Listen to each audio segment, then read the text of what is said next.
Olá, voltamos então para mais um tópico de direito civil na teoria geral.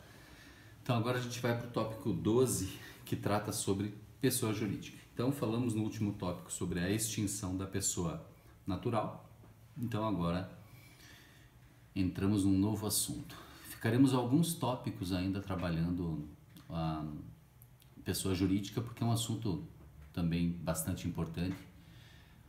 E se a gente for analisar a parte conceitual, que é esse tópico agora, nós já temos inclusive 3 elementos para poder analisar não só o aspecto conceitual, mas também sobre as teorias, né, que apontam para a natureza jurídica dessa personalidade própria, que é a pessoa jurídica, e também a parte final que trata dos pressupostos, tá, da pessoa jurídica.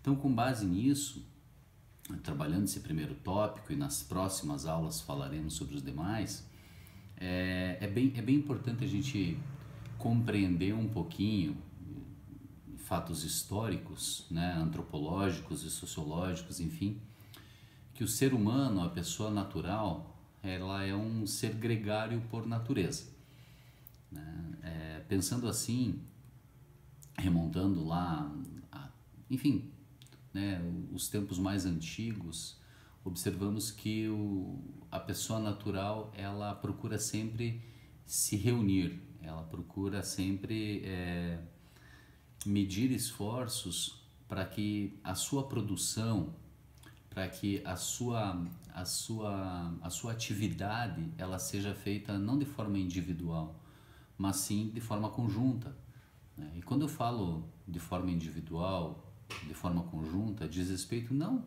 ao ato de exercer uma mercancia, de exercer alguma atividade também de cunho social, mas a finalidade dessa atividade. Então, às vezes ele pode exercer uma atividade de forma exclusiva, de forma individual, mas sempre terá uma finalidade, né? Um mercado que absorva isso que a pessoa faça, né? Um sentido. Quando eu falo em finalidade para pessoas jurídicas que têm no seu objeto social uma atividade econômica, é claro que essa finalidade ela é o lucro, né? Mas também podem ter outras finalidades, né? Pessoas jurídicas que se organizem para fins filantrópicos, beneficentes, culturais, religiosos, políticos. Então existem várias outras formas de reunião de pessoas. Então quando falamos em reunião, falamos em esforço comum ou uma finalidade comum, uma finalidade que todas essas pessoas gregárias e que se reúnem dessa forma, elas buscam um objetivo comum, né, que seja parecido, que tenha uma intenção. Então é isso que basicamente a pessoa jurídica faz, né? Ela é decorrente de uma união de esforços, de uma união de pessoas, de um destaque patrimonial, de uma finalidade, né? E com base nisso, até o próprio Caio Mário da Silva Pereira falava que as necessidades que os povos tinham, né, justamente para alcançar esse objetivo, era estabelecer instituições permanentes, né, tanto de exploração de uma atividade como de convívio social, né, justamente para abarcar essa finalidade, a maior quantidade de pessoas possíveis favorecidas com essa reunião de pessoas. Se a gente for analisar num aspecto mais amplo, um raio de abrangência maior, nós podemos falar do próprio Estado, né, dos municípios, enfim, do Distrito Federal, como é o caso aqui no nosso país, né, partidos políticos, organizações religiosas com atuações em vários locais, mas e por que não falar também de pequenas associações, de pequenas fundações ou até mesmo de instituições voltadas para a prática da mercancia, né, que são as atividades empresárias. Então, é claro que com base nisso a gente procura responder uma indagação, né? Qual que é a natureza jurídica dessa pessoa jurídica, né? E quando a gente fala em natureza jurídica, a gente procura responder uma seguinte indagação. Para qualquer situação que vocês forem enfrentar, né, nos estudos do direito, quando alguém perguntar para vocês qual é a natureza jurídica disso, sempre se perguntem, o que é isso para o direito? Então, se você conseguir responder o que aquilo que vocês estão pesquisando significa para o direito, vocês estão, na verdade, respondendo qual é a natureza jurídica daquilo. Simples, tá? Quando nós falamos em pessoa jurídica, a pessoa jurídica, ela enfrenta, na verdade, uma discussão doutrinária. Ela é basicamente doutrinária, ela não é legislativa porque a lei ela acabou estabelecendo uma padronização de entendimento, por óbvio, até para que se evitasse maiores discussões a respeito dessa natureza jurídica e da existência dessa pessoa jurídica. Mas basicamente existem duas grandes teorias, né? As chamadas teorias negativistas e as teorias afirmativistas, ou seja, aquelas que dizem que a pessoa jurídica não existe ou que não tem sequer personalidade jurídica, e aquelas que dizem que tem, né? Sob 3 desdobramentos, mas diz que sim, que ela existe, né? Então, antes de começar a falar dessa natureza jurídica, é importante a gente tentar fazer um conceito que diz basicamente assim. A pessoa jurídica, né, ela pode ser conceituada como o grupo humano criado na forma da lei e dotado de personalidade jurídica própria para a realização de fins comuns. É bem importante a gente estabelecer essa palavra própria, porque a dotação de personalidade jurídica própria, basicamente, segundo o nosso ordenamento jurídico, estabelece, na verdade, uma dissociação, né, uma separação entre a pessoa jurídica e as pessoas responsáveis pela sua constituição.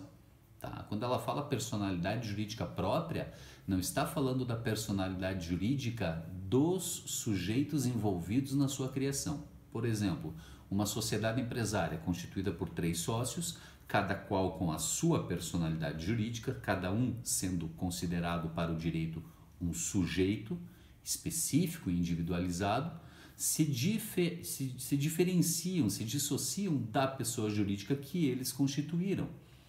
Justamente por isso, dentro desse conceito, dotado de personalidade jurídica própria é fundamental, justamente para o entendimento da natureza jurídica da pessoa. E é isso que a gente vai enfrentar agora, porque aí sim nós vamos poder fazer a conclusão desse estudo. Então vejam só, as teorias negativistas, basicamente, né, falando em negativista, basicamente partindo de Ehring, ele fala que a pessoa jurídica ela não goza de personalidade jurídica, sequer de existência. E sim, é apenas uma confirmação da reunião das pessoas, dos sujeitos de direito, que esses sim, as pessoas naturais, que expressam a sua vontade e são responsáveis por essas instituições criadas, né? Seja uma associação, os seus associados, seja uma fundação, quem destacou aquele patrimônio, seja uma sociedade empresária, seja um partido político, uma organização religiosa, ou o que quer que seja dentro dessa personificação. Isso significa dizer, você pode até declarar que constituiu uma pessoa jurídica, mas ainda assim, essa pessoa jurídica, ela não seria dotada de uma personalidade, porque quem responde por ela, esses sim, pessoas naturais, é que dão a existência a esse sujeito, certo? Então, basicamente, é a chamada teoria da mera aparência, porque é uma mera aparência. E quando a gente fala em mera aparência, significa basicamente dizer, segundo o pensamento de Ehring, que você tem basicamente uma massa de objeto ou de indivíduos que, reunidos, buscam um fim comum, mas que eles, por si só, se representam, né? Logicamente, baseados nessa estrutura organizacional chamada pessoa jurídica, mas que para o campo do direito sequer existe. Então essa é a teoria negativista da análise da natureza jurídica da pessoa jurídica, né? É claro, né, que sobre essa teoria pairam as teorias afirmativistas e talvez mais concretas, no sentido de aplicabilidade, no sentido de que a própria doutrina ela acaba utilizando melhor as teorias afirmativistas, até porque a lei estabelece assim, né? Então, as teorias afirmativistas, começando com a teoria de Savigny, diz basicamente que a pessoa jurídica ela está baseada na teoria da ficção. Então, diz, sim, que pessoa jurídica existe, né? Mas ele não reconhece uma existência real dessa pessoa. Por quê? Porque imagina essa organização como algo abstrato, como algo fictício, mas que ainda assim deve ser respeitado como uma pessoa jurídica, né? Como uma instituição, como um ente de existência, tá? É claro que, se for analisar dessa forma, que a pessoa jurídica não tem uma existência própria, dificulta, se a gente for analisar o respeito a essa pessoa jurídica no campo da personalidade. Então, se ela não tem uma existência própria, se ela é apenas uma ficção, uma abstração, é difícil a gente poder reconhecer direitos que a nossa própria lei reconhece. Então, óbvio que, muito embora seja afirmativista, ela é chamada teoria da ficção, porque ela reconhece uma existência, mas não real, né? A teoria de Bevilacqua, do Clovis Bevilacqua, ela vai num campo completamente oposto, também afirmativista, mas oposto no seguinte sentido. Bevilacqua fala que a pessoa jurídica, sim, é uma pessoa de existência real, de uma existência não só real, mas social, né? Física, inclusive. É isso que Bevilacqua sustentava, né? Agora, é claro, se a gente for analisar essa questão da existência física, é difícil você estabelecer qual é essa existência. Por quê? Porque se você não consegue ver a pessoa jurídica, é difícil você estabelecer uma existência real e física. Real, tudo bem, já vou explicar o porquê, né? Mas física é bastante difícil. E social, por óbvio, porque se ela tem uma participação na sociedade, se ela é dotada segundo a lei de personalidade jurídica, obviamente ela sim tem uma função social, uma responsabilidade social. Portanto, real, social, mas física é que param algumas dúvidas, e por isso existe uma terceira teoria, que é a chamada teoria da realidade técnica. Então, a teoria de Bevilacqua é a teoria da realidade objetiva. Portanto, ele afirma que essa pessoa jurídica existe.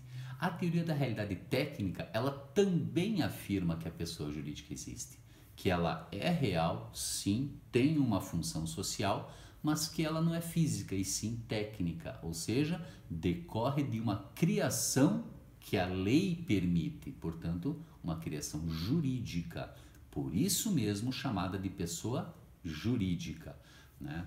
Bevilacqua já fala, na verdade não Bevilacqua, Teixeira de Freitas ainda, antes de Bevilacqua, portanto, falava naquele projeto do Código Civil, que na verdade acabou não sendo levado a efeito no Brasil, ainda na meados, ali, a segunda parte do século XIX, porque ele falava da teoria era chamada a pessoa jurídica de um ente de existência ideal. Alguns países até utilizam esse termo, né, para tratar da pessoa jurídica, como, por exemplo, o direito civil argentino, que, né, Teixeira de Freitas acabou, quando fez o projeto do Código Civil aqui no Brasil, a Argentina acabou utilizando essa ideia, esse esqueleto do direito civil brasileiro para o seu ordenamento jurídico.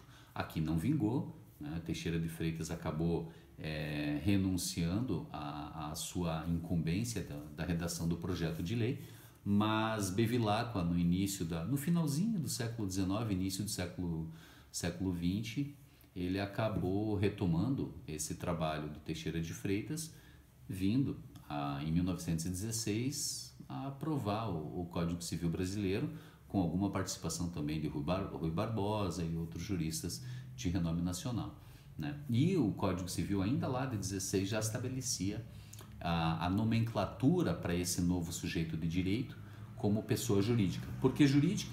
Porque é considerado sim uma pessoa, mas é uma pessoa cuja lei estabelece a forma de sua criação e não a natureza. Ele não é de uma criação natural, Por isso a pessoa natural, ou também chamada pessoa física. Essa não, essa é jurídica, porque ainda que exista, ainda que tenha a finalidade social, ela é criada por força de lei. Ela é criada porque a lei estabelece os mecanismos para a sua constituição. E por isso mesmo a teoria da realidade técnica é mais acertada. Eu diria que é uma vertente mais moderada desse pensamento da teoria afirmativista. Mas é o que o nosso ordenamento estabelece. E estabelece assim o artigo 45 do Código Civil. E por isso mesmo justifica-se a nomenclatura adotada pelo Brasil de pessoa jurídica. Então vejam só, artigo 45. Começa a existência legal das pessoas jurídicas de direito privado com a inscrição do ato constitutivo no respectivo registro, precedida, quando necessário, de autorização ou aprovação do Poder Executivo, averbando-se no registro todas as alterações por que passar o ato constitutivo. Então, para a gente comentar um pouquinho sobre esse artigo, é bom a gente voltar um pouquinho e analisar o artigo 44 do Código Civil, que ali ele estabelece todas as pessoas jurídicas de direito privado presentes no nosso ordenamento. Até porque falamos do direito civil, né, e não do direito constitucional, do direito público. Então, a gente tem que basicamente se limitar ao estudo das pessoas jurídicas de direito privado. É claro que quando falarmos das diferenças da pessoa jurídica de direito público e privado, a gente pode comentar também sobre as pessoas jurídicas de direito público, como, por exemplo, os estados, os municípios, o Distrito Federal, a União, as autarquias federais, enfim, a gente pode comentar rapidamente sobre isso. Mas, para o nosso estudo, interessa a análise do artigo 44 do Código Civil. Então, basicamente assim, o artigo 44 fala, são pessoas jurídicas de direito privado. Inciso 1, as associações. Inciso 2, as sociedades. O 3, as fundações. O 4, as organizações religiosas. O inciso 5, os partidos políticos. E inciso 6, a empresa individual de responsabilidade limitada. Baseado nesses 6 incisos, limita-se, né, a quantidade ou os tipos de pessoa jurídica existentes no nosso ordenamento. Então, se a gente for analisar na Constituição, a forma de constituição, por exemplo, de uma fundação ou de uma associação, os atos constitutivos devem ser registrados aonde? Então, o órgão responsável para o registro dessas pessoas jurídicas são os cartórios de títulos e documentos.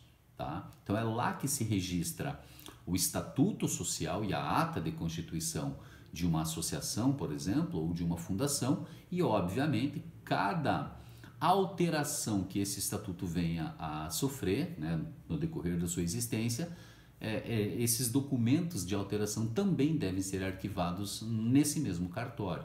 Se a gente falar, por exemplo, de uma empresa, um termo coloquial, mas de uma sociedade empresária, aí nós temos que falar no órgão responsável para esse tipo de atividade, que são as juntas comerciais, né, sediadas em cada estado da federação. Então, a Junta Comercial do Estado do Paraná serve para arquivar os atos constitutivos e de alteração também das sociedades empresárias constituídas dentro daquele determinado território, daquela base territorial. Então, portanto, o artigo 45 fala, começa a existência legal das pessoas jurídicas de direito privado com a inscrição do ato constitutivo no respectivo registro. Portanto, uma associação, ela é arquivada no cartório de títulos e documentos da comarca da qual ela se localiza, né, em relação à sua sede, e as sociedades empresárias no âmbito também estadual, mas das juntas comerciais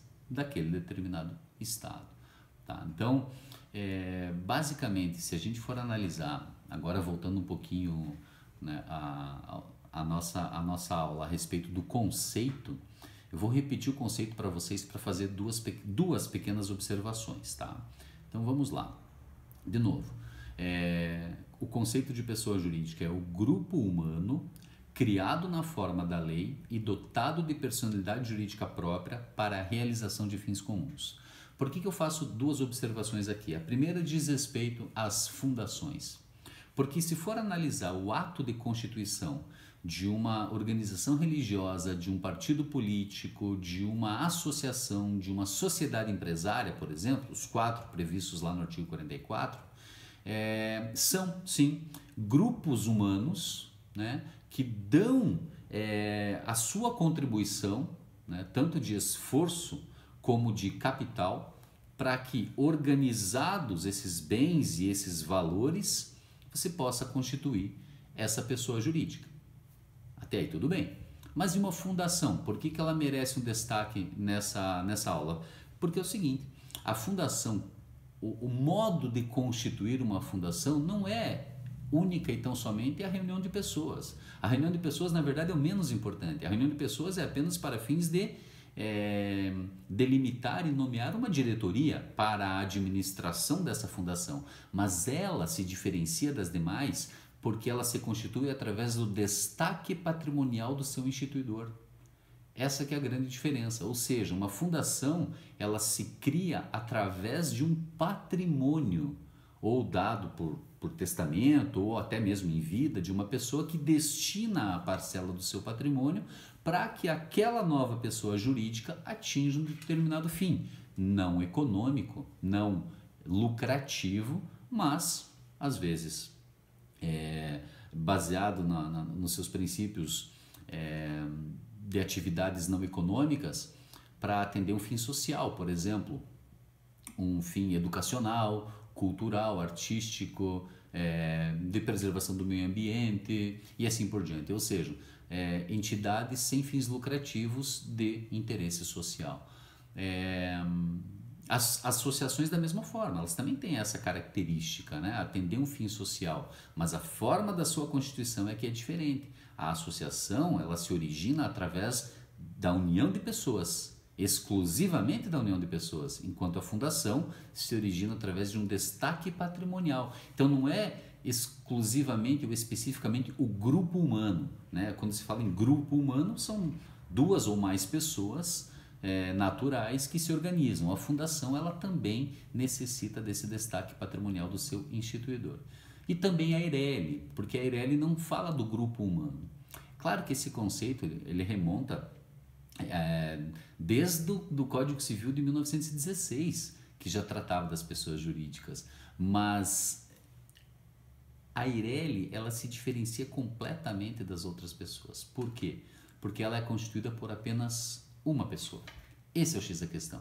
Então, se uma pessoa natural quer constituir uma atividade econômica, realizar uma atividade econômica, ela pode constituir uma Eireli, uma empresa individual de responsabilidade limitada. A Eireli foi criada recentemente, há menos de 10 anos. A Lei 12.441 de 2011 criou a Eireli, que acrescentou o inciso 6 no artigo 44 do Código Civil. Então é lógico que é uma criação da legislação muito mais recente que estabelece aí sim, que autoriza, que permite que uma única pessoa possa criar uma outra pessoa. Obviamente, por força da lei, né? Por determinação legal, uma pessoa jurídica. É claro que existem algumas limitações, né? Essa pessoa não pode criar mais de uma Eireli, essa pessoa tem que ter no mínimo para destaque do seu patrimônio pessoal em favor desse novo sujeito de direito, um capital social de no mínimo 100 salários mínimos e outras exigências que a Lei 12.441 estabelece quando cria esse novo sujeito de direito com personalidade jurídica própria. Uma coisa assim, não se discute, realmente indiscutível, que se trata daquela questão, dentro daquele conceito, que eu já repeti inclusive, dotado de personalidade jurídica própria. Então, a partir do momento, mesmo uma Eireli, que uma única pessoa crie esse novo sujeito de direito, esta nova pessoa se dissocia daquela primeira, se diferencia daquela primeira, se afasta, principalmente na questão patrimonial. Então, assim, ela continua sendo pessoa natural, mas o seu patrimônio transferido para a constituição daquela nova pessoa jurídica se diferencia daquele que continua sendo titularizado pelo seu instituidor. Então, uma Eireli também não é grupo humano, é uma única pessoa.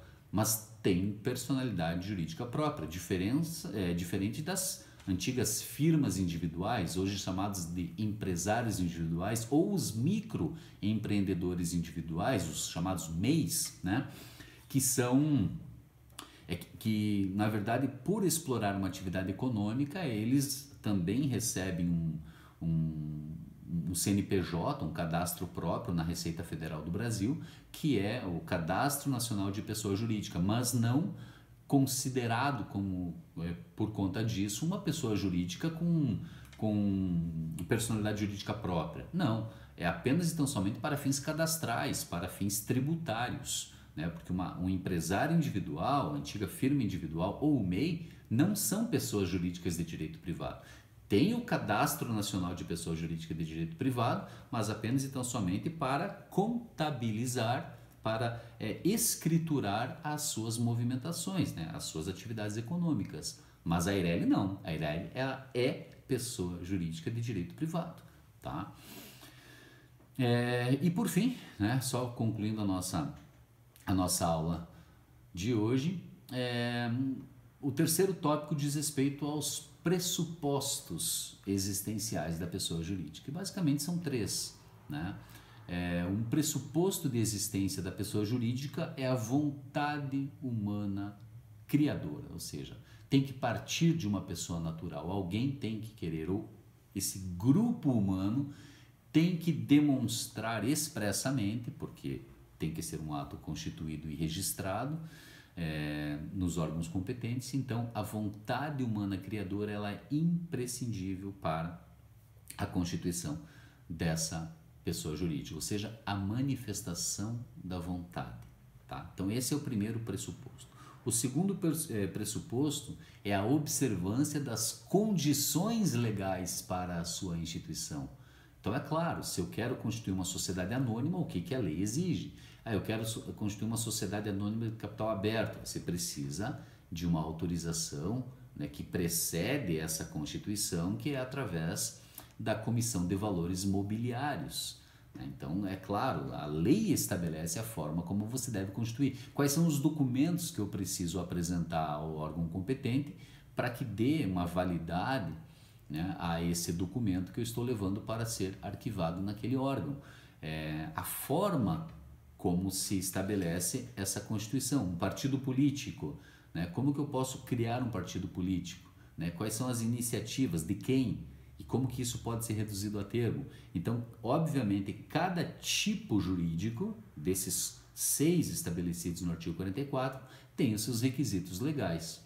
Então, essa observância, ela também se torna imprescindível para a sua Constituição. E, por fim, o objeto que vai ser explorado. É claro que você não pode admitir a existência de uma pessoa jurídica criada para a exploração de objetos ilícitos, não só ilícitos, mas quando se fala em ilícitos, aqueles proibidos por lei, né? Então você não pode criar uma sociedade para explorar uma atividade de venda de entorpecente, né? Você não pode criar uma sociedade para venda de algo imperceptível, abstrato, como por exemplo venda de entusiasmo. Então você tem que ter um objeto social permitido, né? Ou não proibido por lei, certo? Então, esses 3 pressupostos basicamente estabelecem os pressupostos de existência de uma pessoa jurídica. Então, é claro, essa vontade criadora, se for, por exemplo, de uma sociedade, nós chamamos de affectio societatis, a vontade de ser sócio, né? E claro, se é uma sociedade, a pluralidade de sócios, ela é determinante para se permitir a constituição dessa pessoa jurídica, ou seja, desse novo sujeito de direito. Então, qual é o marco existencial dessa pessoa? O efetivo registro do ato constitutivo no órgão competente. É isso, ok? Então, encerrada a aula de hoje, até o próximo tópico. Tchau, tchau.